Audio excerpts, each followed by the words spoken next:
You stand at the edge of your yard, vision boards filled with images of overflowing vegetable beds and vibrant floral borders. You have the dream, the drive, and the dirt. But if you don't have the right strategy, you are not building a garden, you are building a monument to frustration.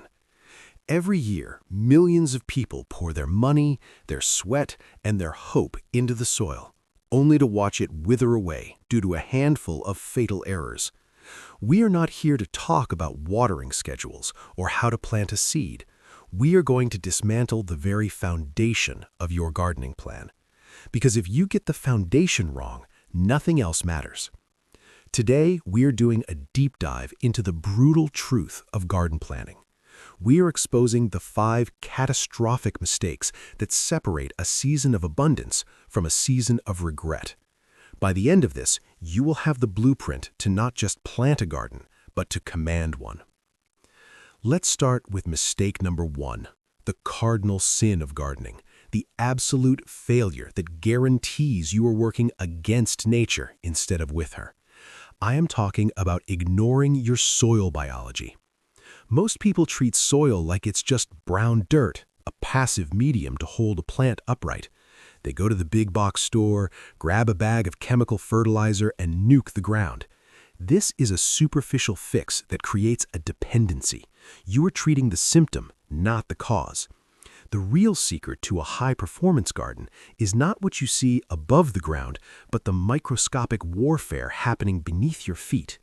You need to stop thinking like a gardener and start thinking like a curator of an ecosystem. Before you even sketch a single row on paper, you have to perform an autopsy on your land. You cannot plan a successful garden until you know the composition of your soil. Is it heavy, compacted clay that suffocates roots? Is it sandy soil that drains so fast the plants die of thirst? You need to run a soil test, not a fancy lab test necessarily, but you need to understand the texture and the pH. This is the master key.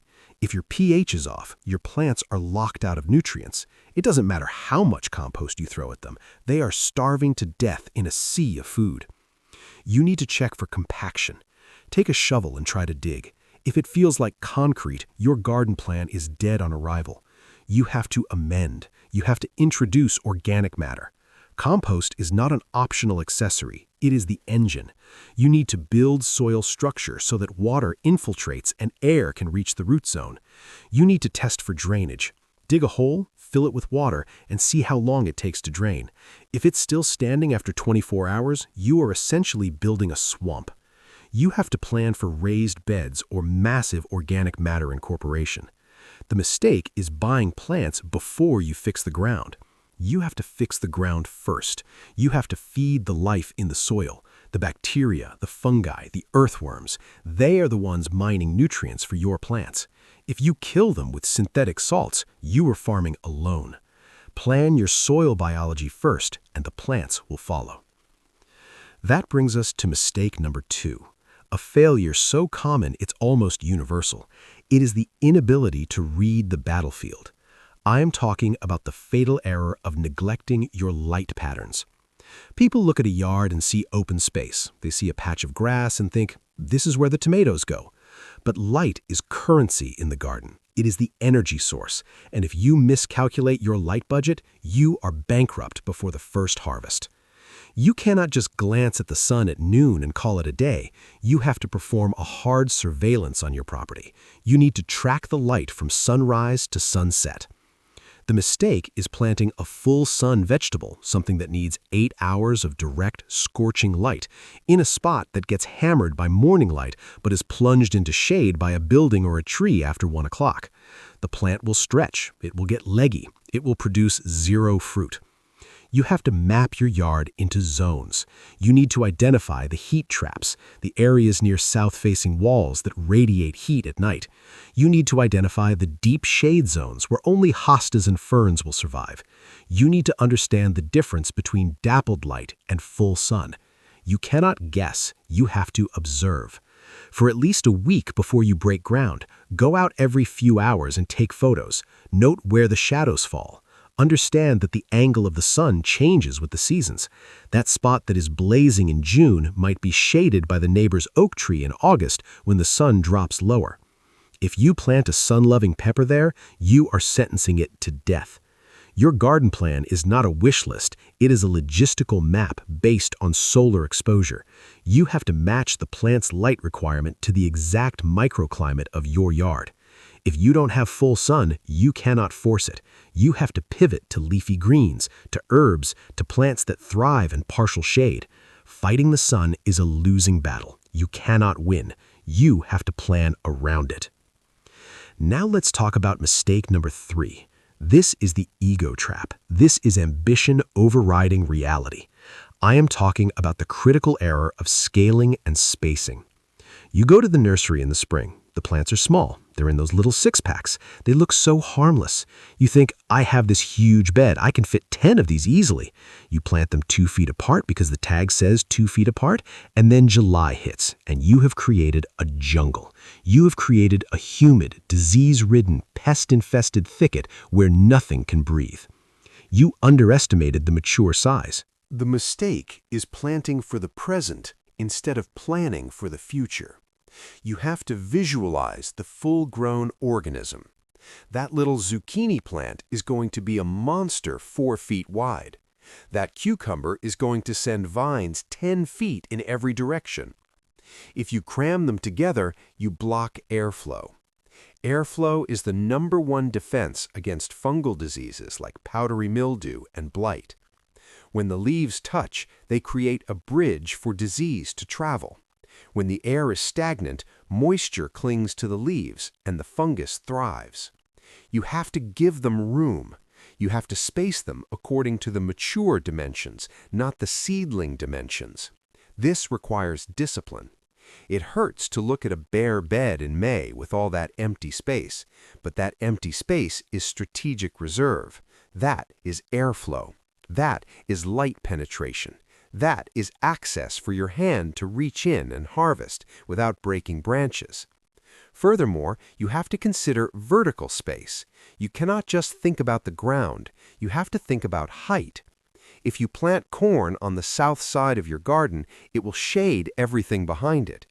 You have to tier your garden like a stadium. Low growers in the front, tall trellises in the back, oriented north to south to maximize light penetration on all rows. You have to plan the architecture of the mature forest, not the nursery of babies. Scale matters. Spacing is not a suggestion, it is the law. This leads directly into mistake number 4, a psychological error that destroys productivity. I am talking about the chaos of random planting. People buy what looks good at the store. They stick a pepper here, a marigold there, a basil plant in the corner. They create a mess. But the real damage is not aesthetic. The real damage is biological warfare between the plants themselves. You are ignoring companion planting dynamics, and more importantly, you are ignoring crop rotation. If you plant tomatoes in the same spot year after year, you are inviting disaster. You are creating a buffet for soil-borne pathogens like verticillium wilt and for pests like hornworms that overwinter in the soil. They wake up and their food is right there. You have to rotate your plant families. You cannot follow a tomato with a pepper. They're in the same family, nightshades. They share the same diseases and suck the same specific nutrients from the soil. You have to follow a heavy feeder like a tomato with a light feeder like a bean, which actually fixes nitrogen back into the ground. You need a plan that spans multiple years. You need to map out your beds and move crops in a cycle. Beyond rotation, you have to consider allelopathy and companionship. Some plants hate each other. Sunflowers, for instance, release chemicals that inhibit the growth of nearby potatoes. Fennel is notorious for being a tyrant. It stunts the growth of most garden vegetables. You cannot just throw plants together and hope they get along. You need to plan for synergy. Plant basil next to tomatoes to enhance flavor and repel insects. Plant nasturtiums as a trap crop to lure aphids away from your beans. Plant borage to attract pollinators and add trace minerals to the soil. A garden is a community.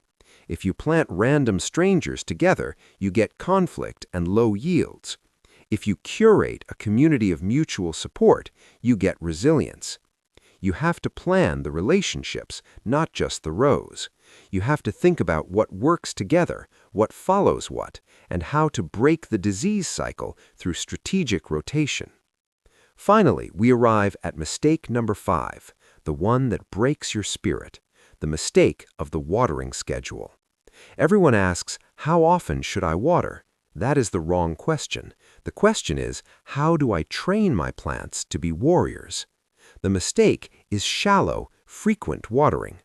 You stand there every evening with the hose, giving the soil a sprinkle. You wet the top inch. This is catastrophic. This trains the roots to stay at the surface. They become lazy. They have no reason to dig deep. Then a heat wave hits. The top inch of soil dries out in 2 hours, and your plants, with their shallow, surface-level root systems, collapse. They are stressed. They are weak. They are susceptible to disease and sun-scald. You have to plan an irrigation strategy based on depth. You need to water deeply and infrequently. You want to force those roots to chase the water down into the cool earth where they are protected. You need to know your soil type to plan this. If you have clay, it holds water forever. If you water deeply in clay, you risk root rot because the water doesn't drain. You have to adjust. If you have sand, it runs through it like a sieve. You need to add organic matter to hold moisture, and you need to water more frequently, but still deeply. You need to consider the technology of delivery. Overhead sprinklers are inefficient and dangerous. They wet the foliage, and wet foliage, especially at night, is a breeding ground for fungus. You need to plan for drip irrigation or soaker hoses. You need to deliver the water directly to the root zone, keeping the leaves bone dry. You need to plan your beds so that water doesn't run off. You need to use mulch. Mulch is the ultimate weapon. A 3-inch layer of straw or wood chips is a thermostat and a reservoir. It stops evaporation. It keeps the soil cool. It suppresses weeds that compete for water. You have to plan your watering around the mulch. You have to calculate how much water it takes to penetrate that mulch and saturate the root zone down to 6 or 8 inches. You have to get a soil probe or a long screwdriver. You push it into the soil the day after watering. If it goes in easily, you have moisture deep down. If it stops at 2 inches, you failed. You have to monitor and adapt. Watering is not a chore. It is a strategic deep strike mission. You are building root systems. You are building resilience. If you don't plan for deep water, you are building a garden of glass that shatters at the first sign of heat. So you stand there, looking at your empty canvas of soil. The mistakes are laid bare. You know now that it's not about the plants you buy. It's about the strategy you deploy. It is about the microbial life in the dirt. It is about the path of the sun. It is about the space between the leaves. It is about the alliances you create between species. And it is about the depth of the water you send into the darkness. Avoid these 5 pillars of failure, and you stop gambling with your garden. You stop hoping for the best. You start engineering the harvest. You build a system that doesn't just survive, but dominates. I want to hear from you. What is the one mistake you made when you first started gardening that cost you your entire harvest? Was it planting too early? Was it a pest invasion you didn't see coming? Drop it in the comments below. And don't forget to like the video and subscribe to Everyday Harvest. Now, go take that knowledge and turn your dirt into a kingdom.